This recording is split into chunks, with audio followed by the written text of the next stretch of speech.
Finally কি দীঘা এলে তাহলে? দীঘা এসে স্নান করে খেয়ে দিয়ে আবার বিচের ধারে চলে আসলাম। বিচে তো মানুষ সকালে আছে, তুমি বিকেলে এসছো কি আবার? সকালে আমরা সুইমিং পুলে কেমন লেগেছে? অনেকক্ষণ 3 ঘন্টা। ক ঘন্টা? 3 ঘন্টা। বাহ, ফাইনালি বিচের ধারে এলে। হ্যাঁ। কেমন লাগছে বলো? এখন তো প্রচুর মানুষ স্নান করছে। এখন এখন একবার নাবি এখন? এখন টাইম হয়েছে 5টা 5:30 বাজে। নাববো একবার?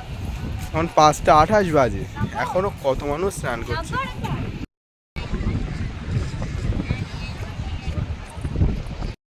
চলে আসো চলে আসো, ঝটপট করে চলে আসো। দীঘা এসছে আর পাথর দিয়ে নামতে ভয় পাচ্ছ? চলে আসো। তো কি ফাইনালি বিচে এলে?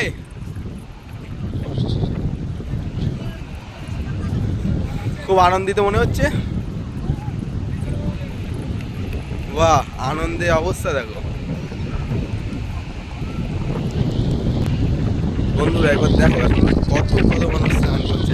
এখন বাজে 5:30। কত মানুষ এখনো স্নান করছে। আর এ তো পুরো পাগল হয়ে গিয়েছে, পুরো পাগল।